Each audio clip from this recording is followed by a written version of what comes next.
Здравствуйте, уважаемые коллеги! Мы вас приветствуем на Республиканском методическом объединении классных руководителей. Коми Республиканский институт развития образования регулярно проводит встречи с классными руководителями, родительские встречи, и все они в рамках нашего Республиканского методического объединения.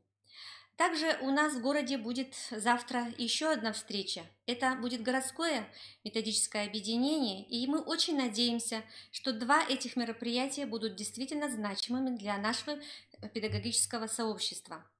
Позвольте прочитать вам повестку нашего собрания. Сегодня со мной вместе заместитель председателя Республиканского методического объединения Костромина Ирина Викторовна. Она является учителем начальных классов и заместителем директора по учебной работе гимназия номер 1 города Сыктывкара. Первое выступление будет связано с тем, что она вам более подробно расскажет о нашем портале «Открытое образование Республики Коми», непосредственно раздел для классных руководителей. Также сегодня наша родительская встреча будет посвящена очень важной теме – это безопасному интернету. Пименова Марина Степановна, старший методист учебного центра Управления противопожарной службы и гражданской защиты, осветит данный вопрос. Далее на повестке дня у нас очень важная тема – каким образом защитить от от негативных проявлений в молодежной среде, от тех источников негативной информации, которые получают дети с страниц интернета. И, конечно же, как профилактическая форма духовно-нравственного воспитания детей – это этический диалог. Богданова Наталья Владимировна, руководитель методического объединения классных руководителей гимназия номер 1 города Сыктывкара, учитель начальных классов, поможет нам разобраться с технологией этического диалога по теме «Тайны хранить нельзя открыть».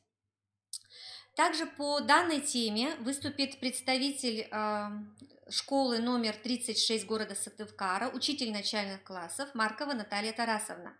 Разработка классного часа в форме диалога будет посвящена 75-летию победы в Великой Отечественной войне.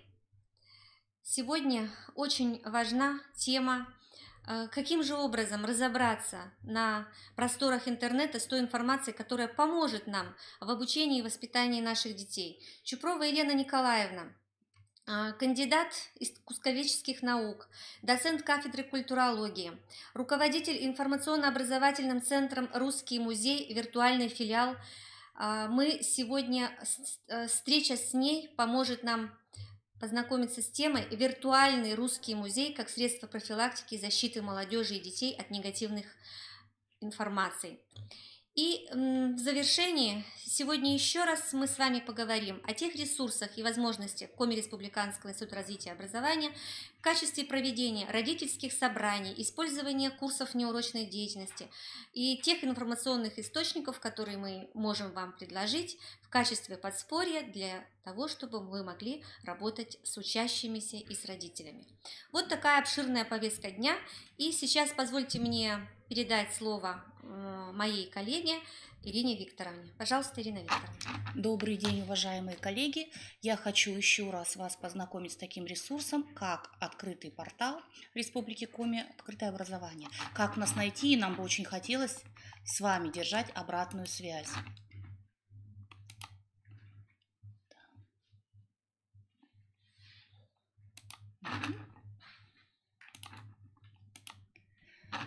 Начни с сотрудничества и сделаем мир лучше. На сайте Коми Республиканского института развития образования есть очень замечательный портал «Открытое образование Республики Коми», на котором размещены все республиканские методические объединения. Почему с нами выгодно сотрудничать? Ну, во-первых, вы пополняете педагогическую копилку и можете пользоваться ее материалами.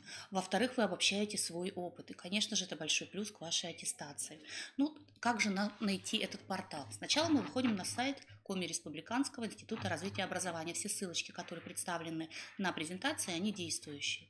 Далее, переходя по ссылке, мы находим вот здесь, в правом столбике, буквально второй сверху заголовок, и будет портал «Открытое образование Республики Коми». Переходим на этот портал. На портале вы увидите те разделы, которые присутствуют здесь. Это система образования, родители, педагогам, обучающимся, общественная деятельность и актуально. Раз мы говорим о республиканских методических объединениях, мы, конечно же, выходим на вкладочку «Педагогам». И выходя на вкладку «Педагогам», буквально совершенно верхняя складочка будет «Республиканские методические объединения». Ссылка также, которая представлена в верхнем углу слайда, является рабочей. Выходя сюда, вы увидите все методические объединения, которые представлены на данном портале. Это и по предметам, это и классное руководство. Буквально вторая вкладочка сверху – это классный руководитель. Давайте посмотрим, из чего же будет состоять эта вкладка. Вы выходите на классное руководство, вы видите руководителей. Все свои материалы вы можете отправлять мне или Ванде Цветановне. После того, как экспертный совет просматривает ваши методические материалы для того, чтобы разместить в методическую копилку, они помещается именно туда. Давайте посмотрим, что же это себя представляет. Буквально в ближайшее время на сайте появится рабочая ссылка на почту Ванды Цветановны и на мою. На данный момент ее нет, поэтому она представлена на следующем сайте. Вы можете увидеть и по этим электронным адресам отправлять свои материалы для того, чтобы мы могли их размещать затем на нашем республиканском методическом объединении классных руководителей. Из чего же оно состоит? Документы, предметные дискуссионные площадки, полезные ссылки, и вот как раз методическая копилка. Вы видите здесь скриншот тех методических материалов, которые представлены. Они не все. Ниже вы можете познакомиться еще и с другими. И один сегодня материал как раз уже будет представлен в дальнейшем на нашем республиканском методическом объединении. Мы бы очень хотели, чтобы наша методическая копилка пополнялась и вашими материалами со всей республики, для того, чтобы учителя нашей республики могли пользоваться этими материалами и обогащать свой опыт. Вкладочка также, которую вы видите, она является рабочей. Ну и в конце хочется сказать, собраться вместе – это начало, держаться вместе – это прогресс, работать вместе – это успех. Успеха вам и нам. Спасибо. Спасибо большое, Ирина Викторовна. И я думаю, что сейчас к нам присоединяется Пименова Марина Степановна. Она расскажет нам о безопасном интернете, и я уже ее вам представила, поэтому мы освобождаем место, потому что в ближайшие полчаса вы будете работать вместе с ней.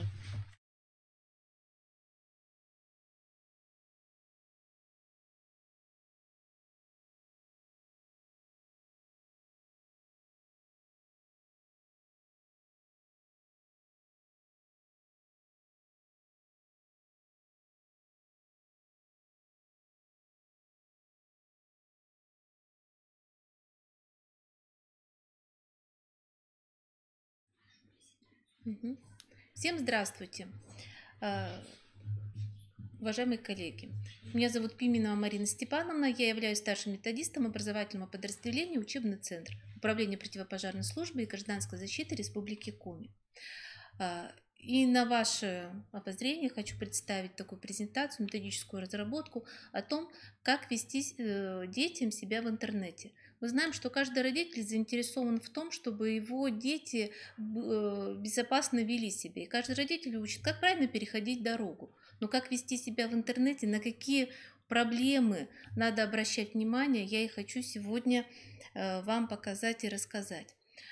В интернете можно встретить очень много различных опасностей. Это и преступники в интернете, это азартные игры, это и пиратство, интернет-хулиганы, троллинг. Но есть еще материалы нежелательного содержания, на которые мы иногда не обращаем внимания, но которые могут привести к каким-то плачевным последствиям для ребенка в том числе. И свою презентацию, свое выступление я немножко сузила и назвала, чем могут обернуться репосты и лайки в социальных сетях. Итак, сами термины терроризм, идеология, экстремизм мы сейчас с вами рассматривать не будем, потому что попросили меня еще подсократиться немножко, но тем не менее, посмотрите, можно встретить экстремистские материалы. А что это такое? Это предназначенные для обнародования документы либо информации на иных носителей, призывающие к осуществлению экстремистской деятельности, либо основывающие или оправдывающие необходимость осуществления такой деятельности, в том числе труды руководителей национал-социалистической рабочей партии Германии, фашистской партии Италии, публикации, обосновывающие или оправдывающие национальное и расовое превосходство, либо оправдывающие практику совершения военных или иных преступлений, направленных на полное или частичное уничтожение какой-либо этнической, социальной, расовой, национальной или религиозной группы. И обратите внимание, вот она первая опасность, которую могут дети встретить у нас в интернете. Это текстовые фото и видеоматериалы, которые признаются экстремистскими. В статье по Республике Коми есть люди, которые привлекались к уголовной, к административной ответственности. Вот один из примеров у нас на экране. Интинский городской суд рассмотрел уголовное дело в отношении 31-летнего местного жителя. Он признан виновным в совершении преступлений, предусмотренных частью 2 статьей 280 Уголовного кодекса и частью 1 статьей 282 Уголовного кодекса Российской Федерации. Интинец с апреля 2015 года по июнь 2017 года на своей страничке в социальной сети систематически размещал текстовые фото-видеоматериалы, направленные на возбуждение ненависти и вражды в отношении лиц еврейской национальности. Суд назначил ему наказание в виде 2 лет 6 лет месяцев лишения свободы условно с испытательным сроком на 2 года. И есть у нас практика, когда люди получали и реальные сроки. Причем здесь возраст не имеет значения. Это может быть и 16-летний житель Воркуты привлекался к ответственности, и даже лица, которым было далеко за 60 лет. Надо внимательно смотреть, что дети размещают на своей интернет-странице. Следующая опасность – это комментарии. Дети очень любят комментировать, как и взрослые люди, те или иные происшествия, которые они встречают на страницах, на интернет-страницах, на интернет-площадках. Ну и вот в сентябре 2016 года Сосногорский городской суд рассмотрел уголовное дело в отношении 26-летней жительницы поселка Нижний Удос Марии Пивоваровой. Она признана виновной в совершении преступления, предусмотренной также частью 1 статьи 282 Уголовного кодекса Российской Федерации. Это возбуждение ненависти либо вражды, а равно унижению человеческого достоинства. Как было дело? Девушка в газете «Прокурор» прочитала информацию о том, что наш торговый центр «Парма» был подвергнут рейдерскому захвату лицами кавказской национальности. И девушка в своем комментарии высказала все, что она думает по лицам кавказской национальности. Ее комментарий был признан экстремистским, привлекли ее к уголовной ответственности, и девушка заплатила штраф 100 000 рублей. Штраф не маленький, но, как я всегда говорю, объясняю детям и взрослым, когда-нибудь она его выплатит, может быть, даже забудет, но тем не менее, обратите внимание, статья Уголовного кодекса. Девушка не сможет уже занимать определенные должности и заниматься, например, той же образовательной деятельностью. Все бы ничего. Молодая, неопытная, выйдет замуж, родит детей. И если дети ее вырастут и захотят связать свою трудовую деятельность с правоохранительными органами, заполняя анкету, вы знаете, там есть такой вопрос. Привлекались ли близкие родственники к уголовной ответственности? Да, мама привлекалась. Статья экстремистского содержания. Статья считается очень тяжелой. То есть, посмотрите, один комментарий и перечеркнет уже также будущее ее детей. То есть, они не смогут заниматься правоохранительной деятельностью. Я всегда говорю детям о том, что не надо делать каких-то комментариев, высказывать точку зрения, больше позитива, меньше негатива. И сейчас вы знаете, что достаточно сделать скриншот страницы, и можно подать заявление в полицию с признанием также, да, унижение человеческого достоинства, и людей привлекают как к административной, так вы видите уже и к уголовной ответственности. То есть надо смотреть, что вы комментируете, где вы комментируете и как комментируете. Следующая опасность – это размещение запрещенной символики. Вот сейчас в преддверии празднования 75-летия Победы правоохранительная практика поменяла свое отношение. Если мы показываем победу наших воинов, если невозможно показать, да, без, опять же, символики, может, да, сторонней какой-то организации, ой, извиняюсь, волнуюсь очень сильно, фашистской Германии, если мы показываем это с осуждением, показываем победу нашего народа, то, конечно, такие можно фотографии публиковать на своей странице. Но иногда ведь бывает, что молодые люди, не задумываясь, делают себе, например, различные татуировки. И тоже такая практика есть. Набил себе татуировку в виде какой-то свастики, вышел на пляж, и молодого человека вместо солнца ожидает отделение полиции, потому что это идет публичная демонстрация запрещенной символики. И он заплатит штраф 1000, 1500. Такие тоже истории есть.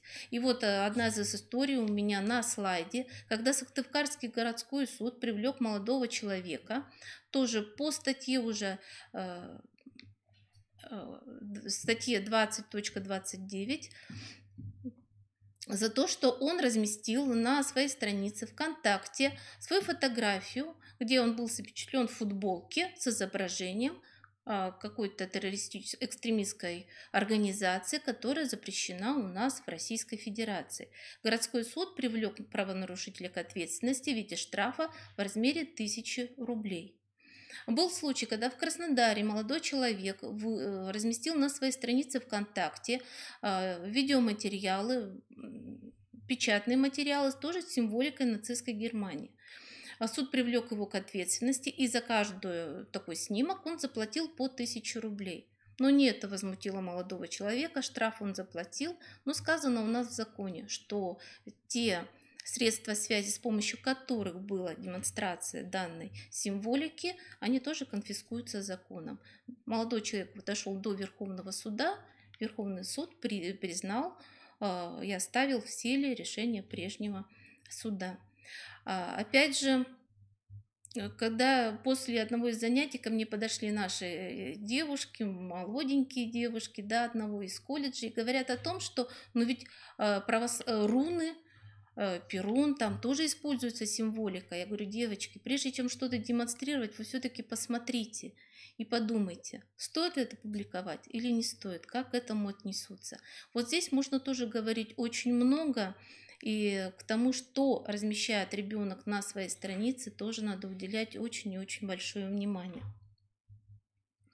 Неважно, кто создал ролик или изображение, если человек делает репост, размещает на своей странице, он уже является распространителем. Но что же это за экстремистские материалы? Мы с вами вначале посмотрели, как трактует это определение закон. Где мы можем найти? Конечно, Министерство юстиции Российской Федерации регулярно обновляет этот список. Также можно найти содержание на Национальный антитеррористический комитет публикует эти материалы, которые признаны экстремистскими, а также можно найти на сайте Российской газеты. Но всегда надо относиться к этому внимательно. Список постоянно публикуется, и, конечно, за всем не усмотреть. Если ролик несет какое-то возбуждение ненависти, если он оскорбляет чувства верующих людей, людей по расовой принадлежности, конечно, к таким записям, песням, выступлениям надо относиться очень внимательно, ни в коем случае не репостить на своих страницах. Как делать так, чтобы риск был у нас минимальный? Здесь я всегда детям предлагаю небольшой ролик. Нет у нас книжки. Я тоже хочу вам его продемонстрировать. Как вывод.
Ну, конечно, так можно.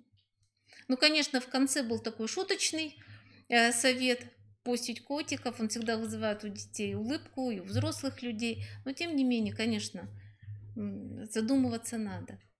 И всегда призываю, необходимо внимательно относиться к безопасности своих аккаунтов в социальных сетях, не позволять другим публиковать что-то от своего имени, даже ради шутки.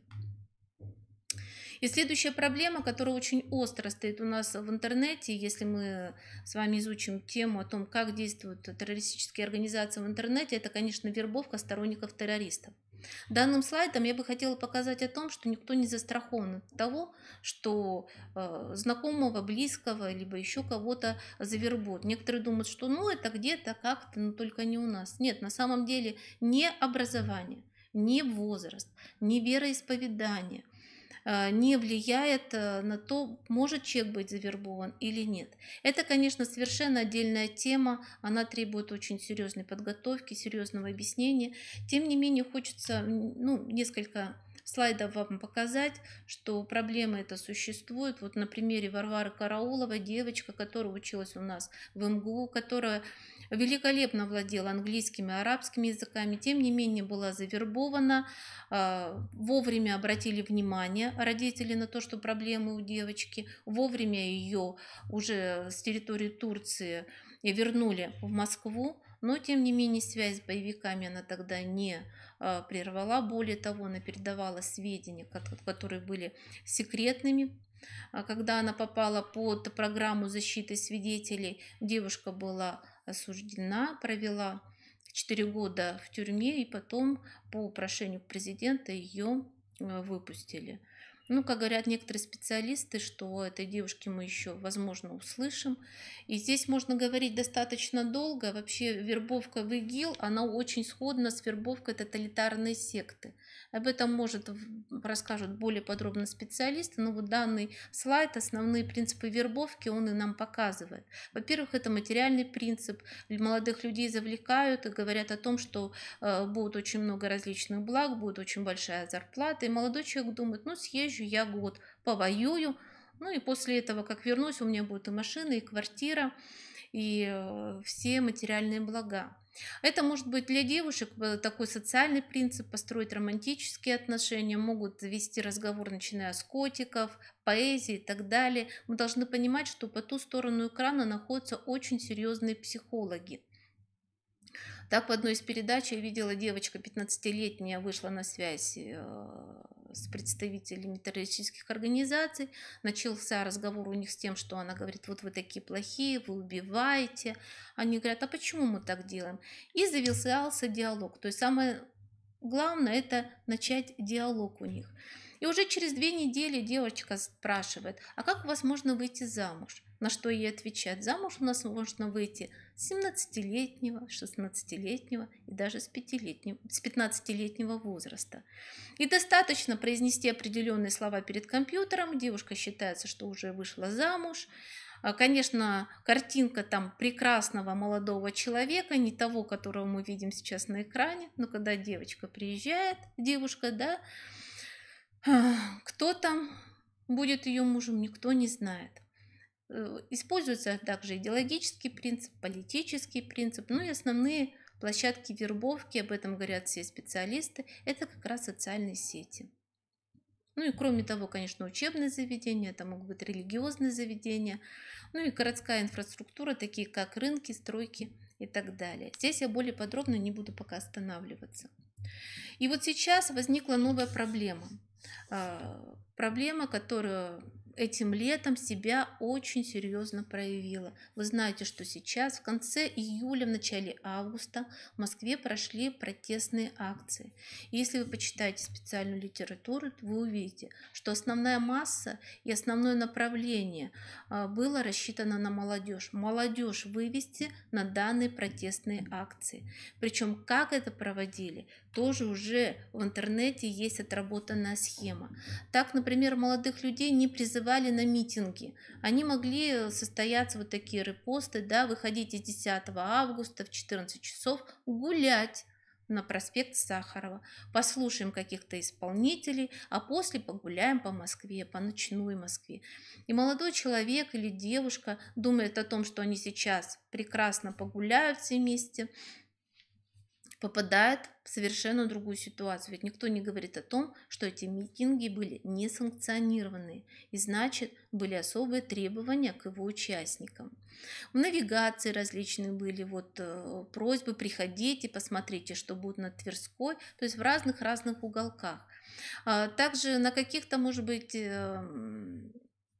интернет-магазинах, на совершенно других площадках, вот мы видим с вами женщина, да, возникали проплачены непонятно кем вот такие баннеры, которые были признаны расшатать какой-то устои наши, я не знаю, вот тут есть приходите, протестные какие-то лозунги, еще чего-то, то есть нагнетание обстановки. По-разному. Самое главное это было собрать как можно больше людей в определенных точках Москвы.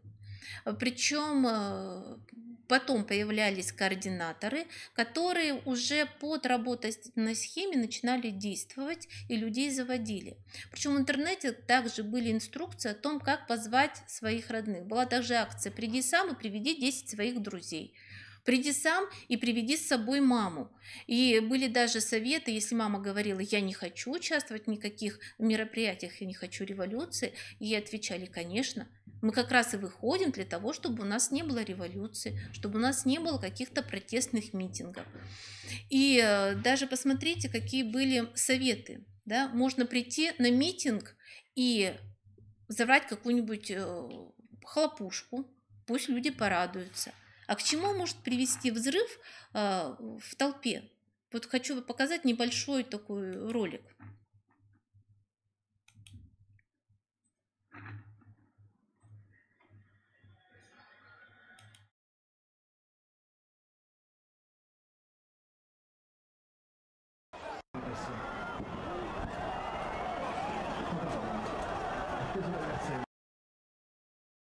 Ну, конечно, это к панике, потому что толпа – это уже тоже определенная психология толпы существует, где люди сами за себя уже не отвечают, личность человека теряется.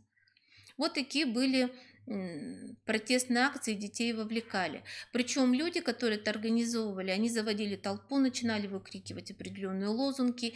И человек, который теряет еще раз свою личность, начинает участвовать в этом.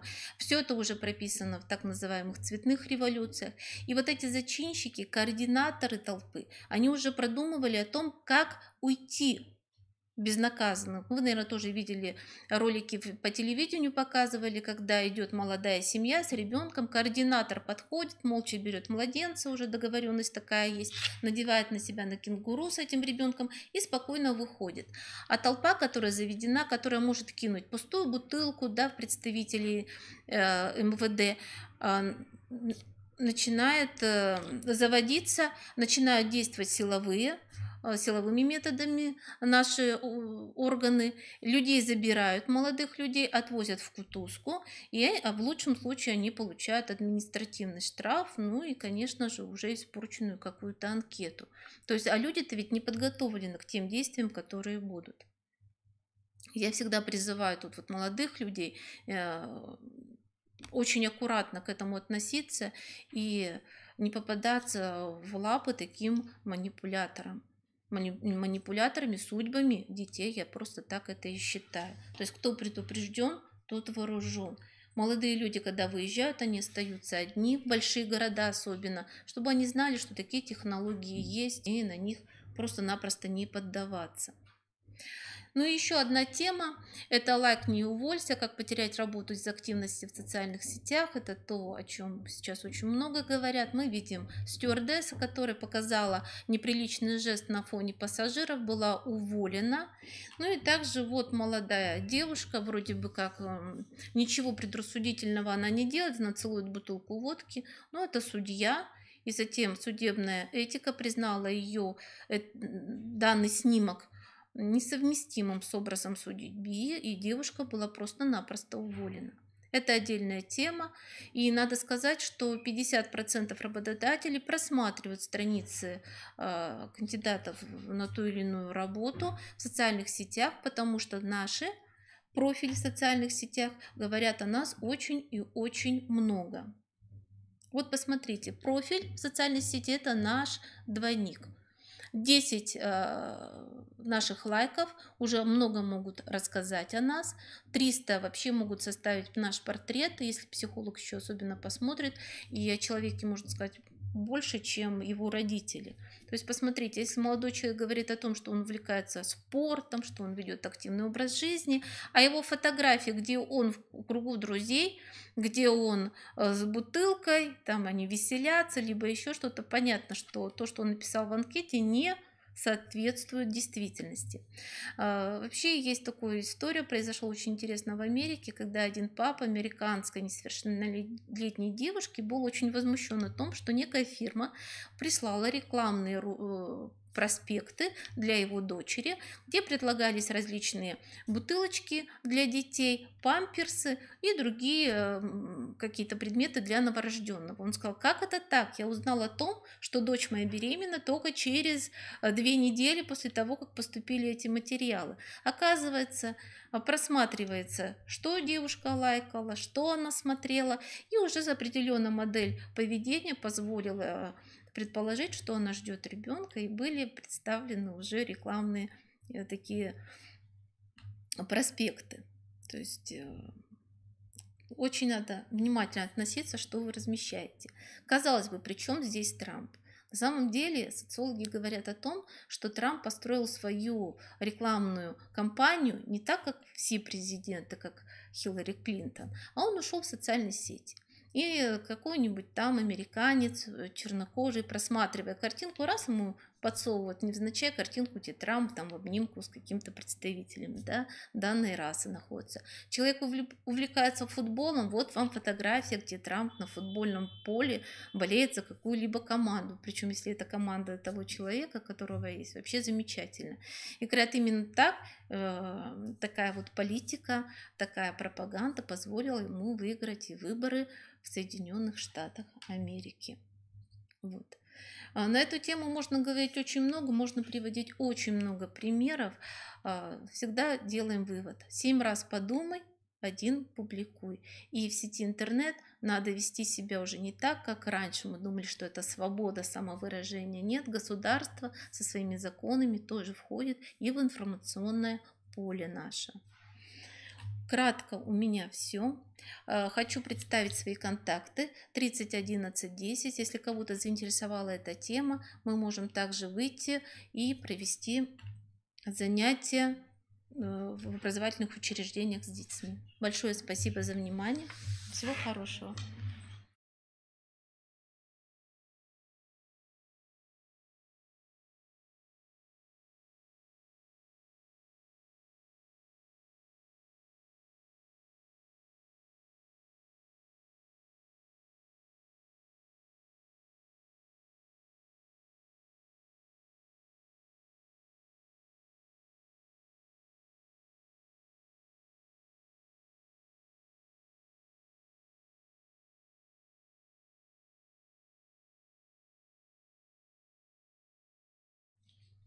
Итак, коллеги, мы продолжаем наше заседание.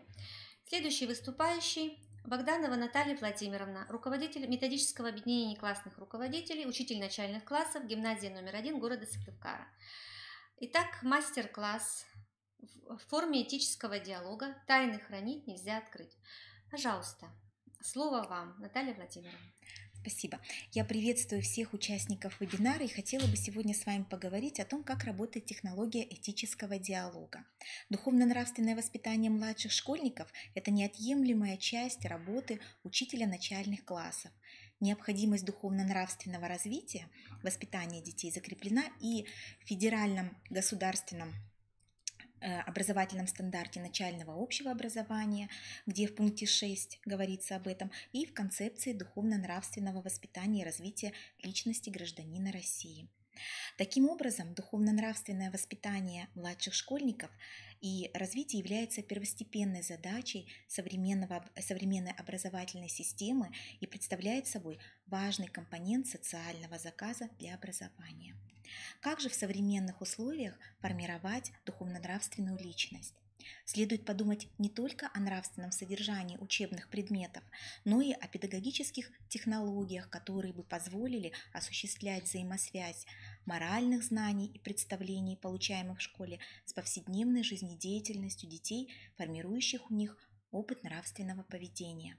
Одной из таких технологий является технология этического диалога, автор которой доктор педагогических наук Алла Ивановна Шамшурина. Данная технология с помощью опосредованных методов включает школьника в живой диалог, волнующих его проблемах собственной жизни и путях самоопределения и позволяет ему задуматься об их нравственной основе. Педагог при этом остается как бы за кадром и представляет простор мысли ученикам. Ценность этического диалога в том, что он базируется на следующем принципе. Истина должна быть пережита, а не преподана. Перечислю некоторые особенности этического диалога. Вы можете их видеть на слайде, которые зависят от аспектов, в соответствии с которым это понятие рассматривается. То есть, если мы рассматриваем этический диалог в философском аспекте, то это будет метод мышления, проникающий в ценностное содержание жизнедеятельности человека. А если в педагогическом аспекте, то это уже принцип и средство гуманистического воспитания. Если в психологическом, то это уже механизм актуализации самосознания школьников. А если говорить о методическом аспекте, то это уже технология, позволяющая выстроить поэтапный процесс самышления педагога и учеников по совместному поиску нравственной истины. А если говорить о социальном аспекте, то это, конечно же, потребность человека в продуктивном общении, взаимодействии, сотрудничестве и сотворчестве. Перед тем, как составлять этический диалог и готовить его для детей, нужно, конечно же, учитывать и возрастные, и психофизические особенности учащихся. Если это младший школьник, то акцент делается на желании ребенка быть хорошим, на нравственной стороне поступка, его моральной оценке. Если же это подросток, то на личном осмыслении, сопоставлении накопленного нравственного опыта ребенка с этическими нормами образа жизни. Если со старшеклассниками проводится этический диалог, то это проблемный характер беседы, где основанный на развитии у детей культуры мышления, способности морального суждения и оценки, а также умение принимать решения в непростой ситуации нравственного выбора. Я работаю с младшими школьниками, и поэтому акцент делаю на желании ребенка быть хорошим, на характерное внимание к нравственной стороне поступка. Диалог строю как сюжетный рисунок сказки, приключения, путешествия, открытие какой-то важной тайны, коллективной игры. И в канву сюжета включаю методики, корректирующие взаимоотношения детей в коллективе, диагностирующие их особенности и динамику нравственного развития. Конечно же, в этическом диалоге между участниками диалога существует разнообразные роли. Давайте их рассмотрим. Беседа – это общение, а значит, есть человек, который доносит свои мысли. Доносить мысли может как учитель, так и ученик. И такого человека в этическом диалоге называют автором. Автор доносит свою мысль до слушателя, и такого человека называют понимающим. Но понимающий не всегда принимает точку зрения автора, и поэтому он переходит в позицию критика. В педагогической практике учитель строит этический диалог с учетом определенной темы. В таком случае педагог выступает организатором беседы. И еще одна роль, которую выполняет педагог, это роль арбитра, который резюмирует все сказанное. Как вы видите, уважаемые слушатели, роли разнообразны, причем как ребенок, так и ученик может принимать на себя разные роли. Как и любая технология этического диалога имеет свою структуру. Ее вы видите на экране. Давайте более подробно рассмотрим каждый этап структуры на примере классного часа «Тайны хранить нельзя открыть». И первый структурный компонент – это вывод школьников на проблему. Это может быть сделано с помощью разных средств – интегрирующего вопроса, дилеммы, суждения, предложенной для анализа ситуации, игры, неоконченного сюжета, адресованного детям письма, притчи и так далее. На самом деле очень много разнообразных приемов. Данный классный час был построен на интригующем вопросе, дилеммы. Я принесла детям блокнот, который был закрыт на ключик, висел маленький аккуратный замочек, и я спросила, что необычного в этом блокноте. Конечно же, дети сказали, что он под замком. И я спросила, а как вы считаете, зачем на блокноте замок? Ну и дети, конечно же, сказали, что там что-то секретное, тайное, то, что не должно быть доступно всем.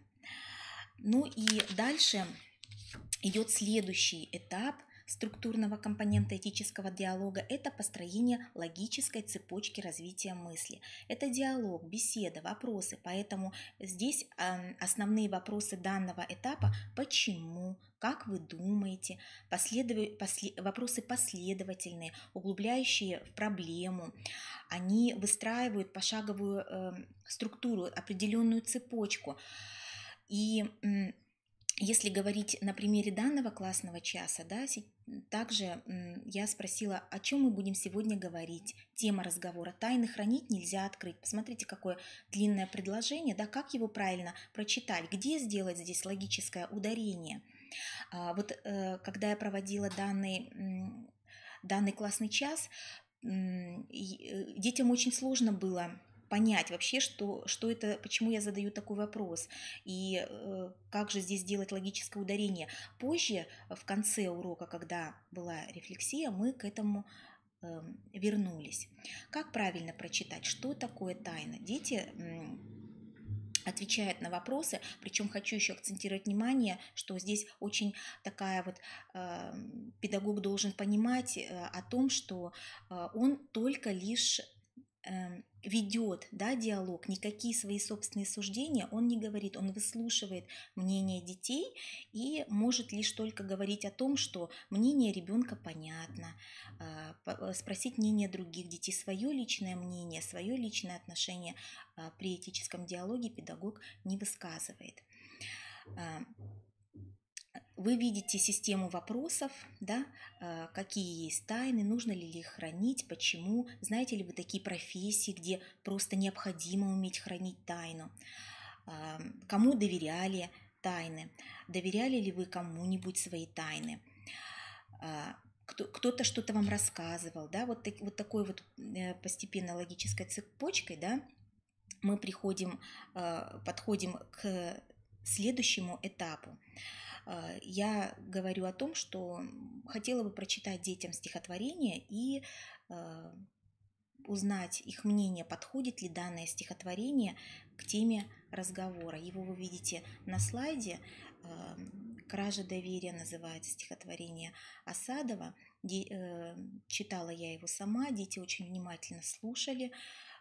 Некоторые ребята даже заинтересовались, кто автор этого стихотворения. Здесь начинается третий этап – это обращение к личности ребенка, так называемый поворот на себя. Он обязателен в этическом диалоге, так как создает условия для углубления осмысления школьниками своего личностного «я» в контексте данной проблемы и высвечивает перед ними пути нравственного решения непростых вопросов, в данном случае тайны, нужно ли их хранить или нет, стимулирует самоанализ, самооценку, в связи с этим происходит самосовершенствование. И когда я прочитала стихотворение, была небольшая пауза для того, чтобы дети осмыслили, и дальше идет этот же этап. Поделитесь своими впечатлениями, в чем заключается самая страшная кража. И дети говорят о том, что кража доверия. По какой причине выдал тайну человек? Ни по какой. Да?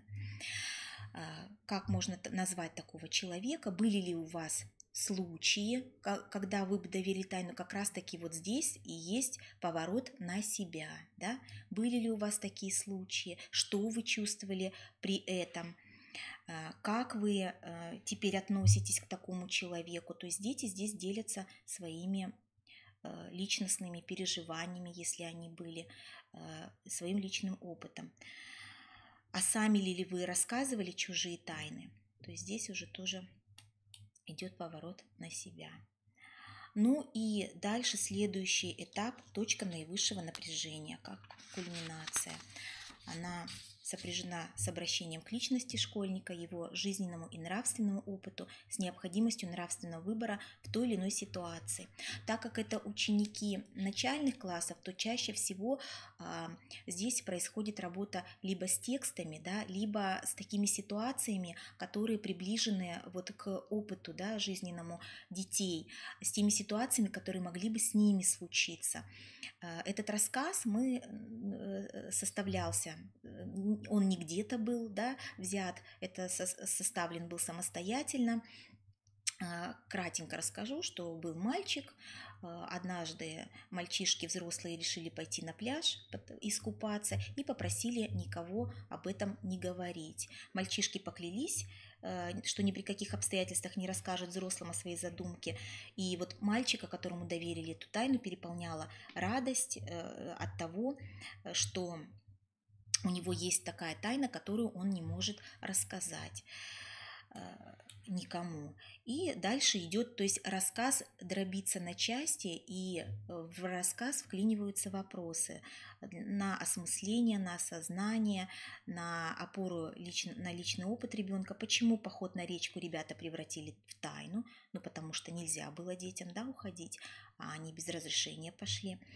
Прав ли Максим, что решил никому не рассказывать тайну? Здесь вот мнения делятся, да, кто-то говорит прав, кто-то говорит не прав, но учитель, педагог, который ведет этот этический диалог, он никого не осекает, то есть он выслушивает все мнения и своей оценки не дает. И здесь вопрос, как вы думаете, какие могут быть последствия от того, что Максим сохранил тайну? То есть, если дети изначально думали о том, что тайна, это действительно ее надо хранить, не выдать, то здесь уже другой аспект, с другой стороны, как говорится, другая сторона медали. Здесь дети рассматривают о том, что приходят к тому мнению, что есть и тайны, которые могут повлечь за собой определенные последствия, и они возникает вот кульминация, да, наивысшее напряжение. А как же так? Вот вроде бы тайна, и нельзя ее сказать, а это такая тайна, которую и даже вот в ступор иногда дети впадают, можно ли ее говорить или нельзя. И дальше продолжается текст. Вечером по телевизору передавали новости о том, что несколько ребят погибли, катаясь на лодке без взрослых. Максиму не спалось, его мучила мысль, рассказать или нет родителям о походе. Он думал, если я выдам наш секрет, то от меня могут отвернуться и сказать, что я предатель. А если не скажу, то может случиться беда. И вот мальчик долго терзался, да, и вот обрывается опять рассказ, и уже здесь опять идет на ребенка. Как бы вы поступили на месте Максима? Что сделать Максиму? Дети обсуждают, идет дискуссия, да, возможно. И здесь учитель дальше спрашивает, хотите ли знать, как поступил на самом деле Максим? И вот он... Нет, надо предупредить взрослых о нашем решении идти на речку, ведь Ромка хороший парень, и лучше с ним поссориться, чем навсегда потерять, ведь вода ошибок не прощает. И вот здесь опять учитель задает вопрос, можно ли назвать Максима предателем, где тоже мнения делятся и дети обсуждают.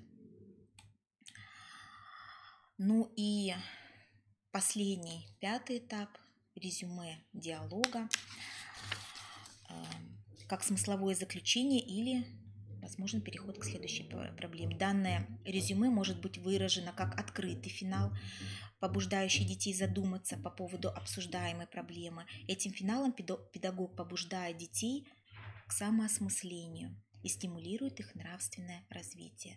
И учитель говорит, вернемся к теме нашего разговора. Как же правильно прочитать тему нашего занятия, нашего классного часа? Тайны хранить нельзя открыть, или тайны хранить нельзя открыть. И вот здесь остается как раз-таки открытый финал, где дети остаются со своими мнениями. И здесь вот итоговая такая точка завершающая. Учитель говорит, что в память о встрече хочет подарить по ключику, то есть я дарила маленькие такие ключики, пусть они будут символами нашего разговора и напоминанием о том, что только вам решать, откроете ли вы чужие тайны кому-либо или нет. Ключ в ваших руках. На этом заканчивается этот этический диалог. И если работать, конечно, в системе, то есть если это брать стихийно, конечно же, красивого, хорошего этического диалога не получится, потому что дети, ну, это надо готовить, чтобы они были открыты к диалогу, да. И я вот не сказала, сейчас скажу, что есть такой еще предэтап, он называется энергетический, да, этап, когда такое дети перед тем, как начать беседу, да, совершают учитель либо какие-то тактильные действия, они либо здороваются, либо обнимаются, либо говорят кому-то друг другу комплименты, то есть располагают друг друга к себе, открываются к этому этическому диалогу. И если их проводить, конечно же, не в системе, то он идет очень тяжело. Дети не готовы открывать свои эмоции, показывать, открывать свои чувства. Но если проводить данную работу в системе, то тогда будут следующие результаты. Повышение уровня воспитанности. Системная работа в технологии этического диалога актуализирует психолого-педагогические условия нравственного развития личности, рост ее этического самосознания, этической культуры, позволяет школьнику через самооценку, самоопределение, самопознание выходить на моральную позицию и поведение. На этом у меня все. Спасибо за внимание. Благодарим вас, Наталья Владимировна. Очень содержательное, на самом деле, выступление. И я хочу сказать и поблагодарить вообще специалистов гимназии номер 1 города Сыктывкара за тот труд, который они выполняют с ребятами и с родителями в плане организации нравственного воспитания. И следующее наше с вами сегодняшнее выступление посвящено тоже этической беседе. Маркова Наталья Тарасовна. И сразу же хочу пригласить Чупрову Елену Николаевну, которая продолжит разговор об защите детей от вредной информации. И предлагаю наших гостей занять свои места. Здравствуйте, уважаемые коллеги. В продолжении темы я хочу поделиться с вами разработкой классного часа, которая посвящена 75-летию победы в Великой Отечественной войны. Эта тема красной нитью проходит через весь раздел духовно-нравственного воспитания. Эта тема очень сложна, и главное, как преподать эту тему нашим детям. Кто-то может сказать, ну и зачем все эти отрицательные эмоции в нашей мирной жизни? Но надо помнить, пока ребенок мал, мы его ограждаем от жестокой информации о мире и людях. Но надо помнить, что повзрослев, он может отказаться вас вообще слушать, и более того, выскажет свое мнение, которое может оказаться противоположным вашему. Поэтому восприятие боли войны как собственной – это прививка против искажения истории. В современном мире духовный разрыв между поколениями стал настолько велик, что общество, пожалуй, впервые в истории сталкивается с ситуацией, что историческую память народа передать молодому поколению оказывается очень непросто. Теряется должное уважение к событиям тех лет.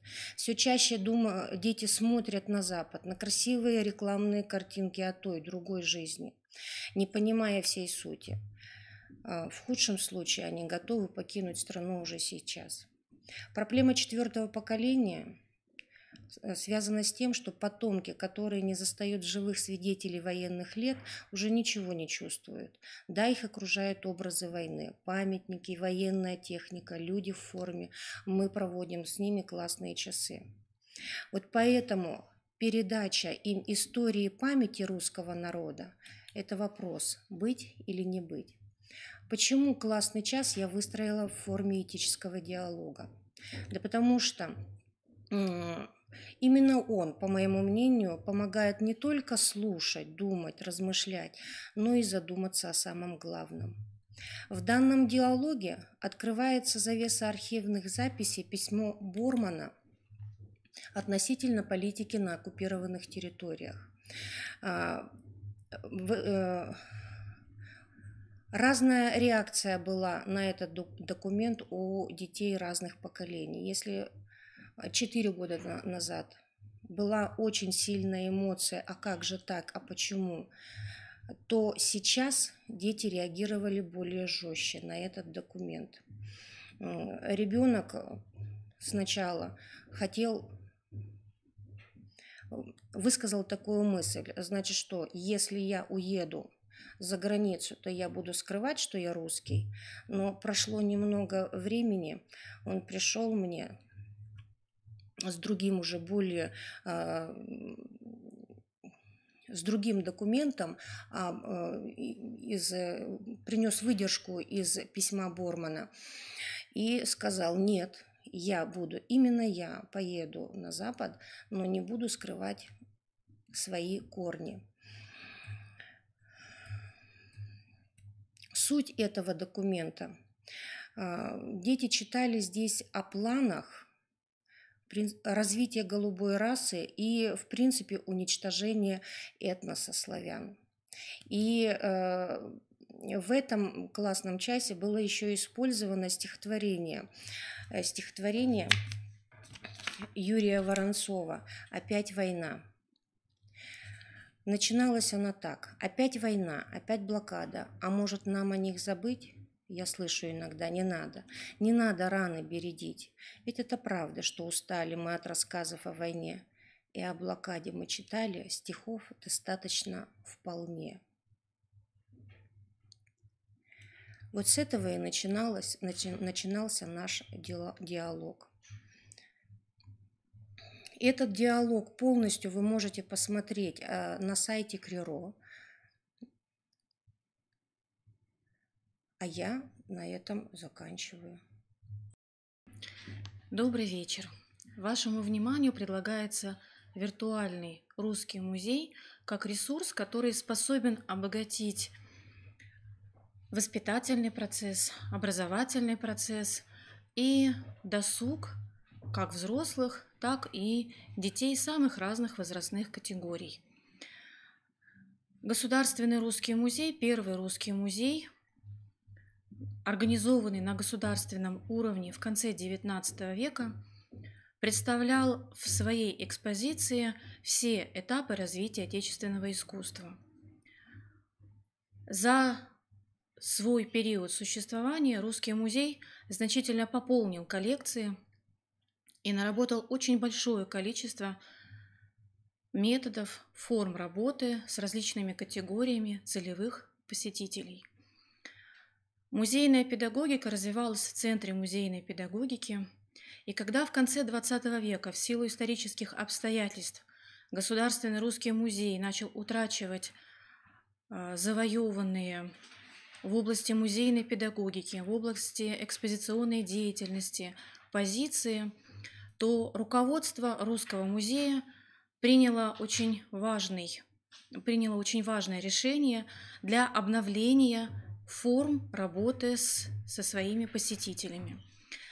Благодаря финансовым вливаниям, благодаря спонсорской поддержке появился тот ресурс, который мы сегодня с вами увидим.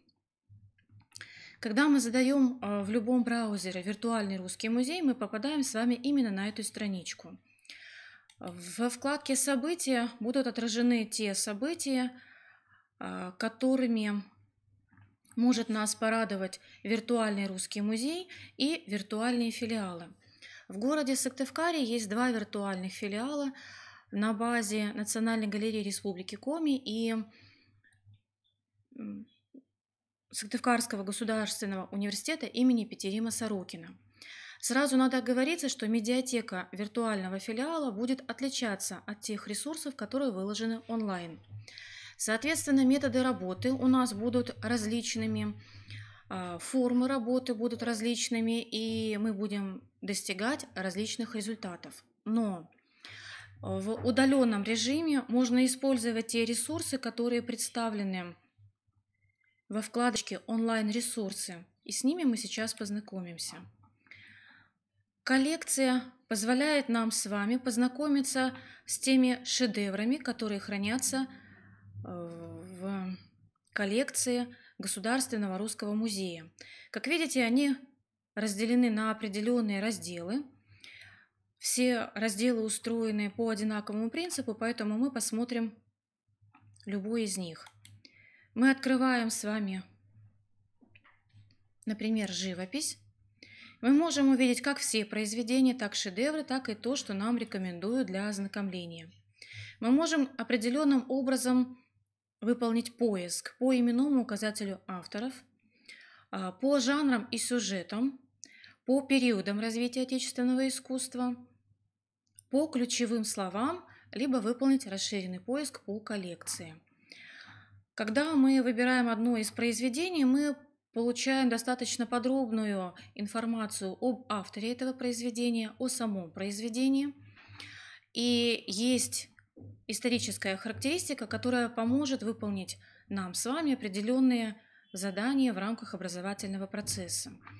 Очень интересна вот эта функция, которая позволяет нам с вами переместиться виртуально в зал Русского музея и увидеть размещенную в экспозиции работу. Соответственно, не только ее, но и другие. В онлайн-ресурсах также есть художественная галерея, вернисажи, онлайн-лекции, что будет очень полезно для преподавателей, для пользователей ресурсов старшего возраста, возможно, для студентов. И очень привлекательна вот эта форма сотрудничества, которая называется виртуальными турами. Виртуальные туры есть по основной экспозиции, то, что не меняется в стенах Государственного русского музея, и есть туры по временным выставкам, что представляет нам с вами уникальную возможность, не покидая территорию Республики Коми, побывать в Петербурге на тех выставках, которые сейчас проводятся там. Мы отправляемся с вами в виртуальный тур по основной экспозиции Русского музея. Мы обращаем внимание на то, что в составе, в комплексе Русского музея находится не один объект хранения и наследия, их будет несколько. На одном примере покажу основные принципы работы, которые очень и очень привлекают молодых людей. Домик Петра, первое гражданское здание Петербурга, построено в самом-самом начале XVIII века на отвоеванной у природы и неприятеля территории.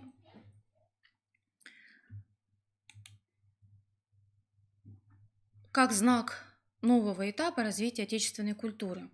Мы с вами попадаем виртуально в экспозицию этого домика и обладаем уникальной возможностью увидеть интерьеры изнутри. Такими возможностями не обладают даже реальные посетители этого комплекса. Дело в том, что посетители этого мемориала находятся за окнами домика и только через окна могут посмотреть экспозицию. Мы с вами видим ее воочию. Именно этот момент присутствия привлекает молодых людей и делает освоение курса отечественной истории, отечественной литературы, мировой художественной культуры, истории искусства и других областей гуманитарного знания наиболее привлекательными и современными. Именно на это и делал ставку Русский музей, когда разрабатывал вот такие формы подачи материала. В данном случае мы с вами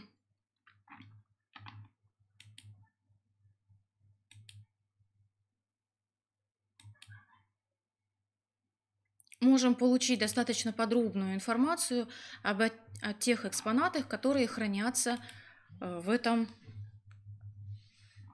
комплексе. Например, основное здание Русского музея, шедевр Карла Росси,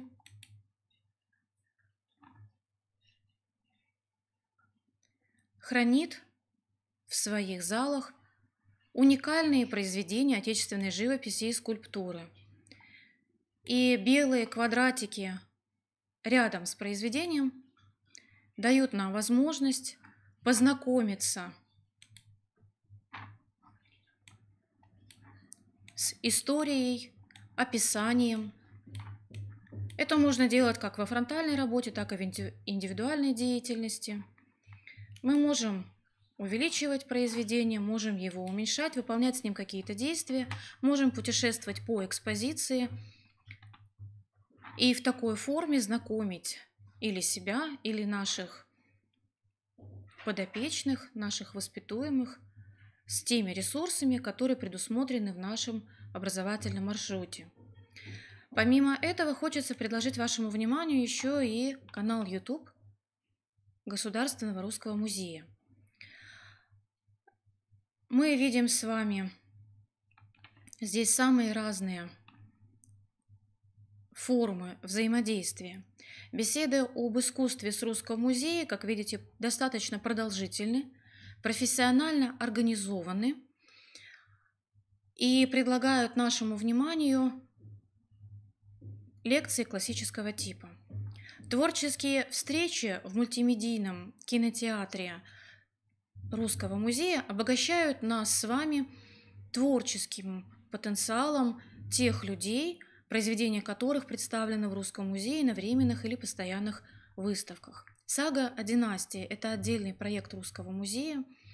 Виртуальная школа музейного дела, как видите, тоже представлена лекциями, будет очень полезна как для музейных сотрудников, так и для тех людей, которые интересуются музееведением с определенным интересом. Отдельный интерес представляют императорские сады России.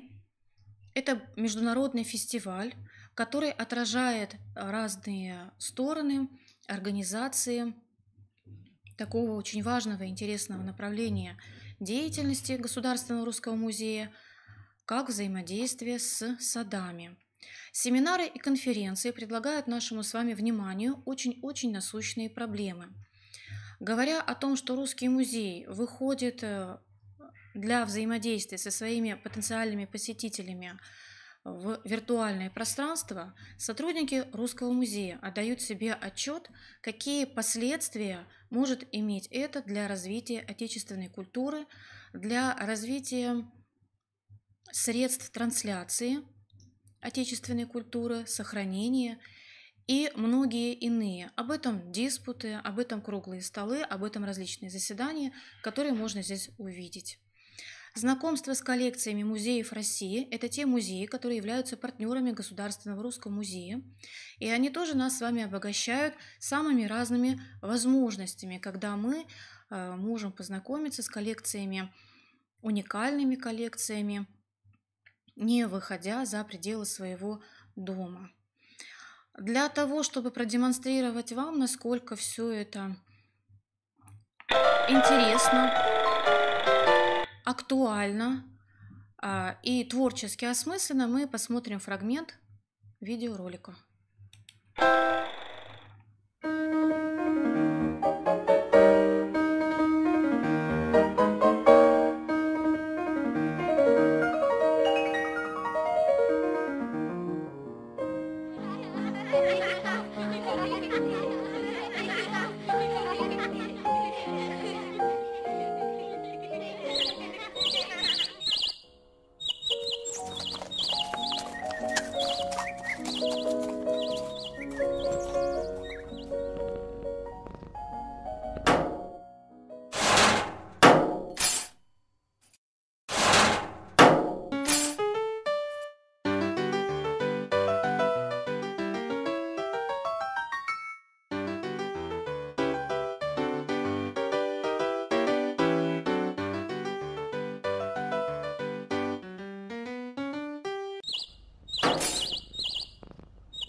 интересные, хотелось бы нам их очень с вами сильно посетить.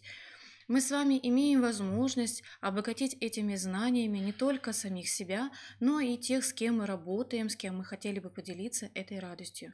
Я надеюсь, для вас это представляет определенный интерес, а не обременение, и я надеюсь, что я вас не отяготила. Спасибо большое за внимание. До свидания.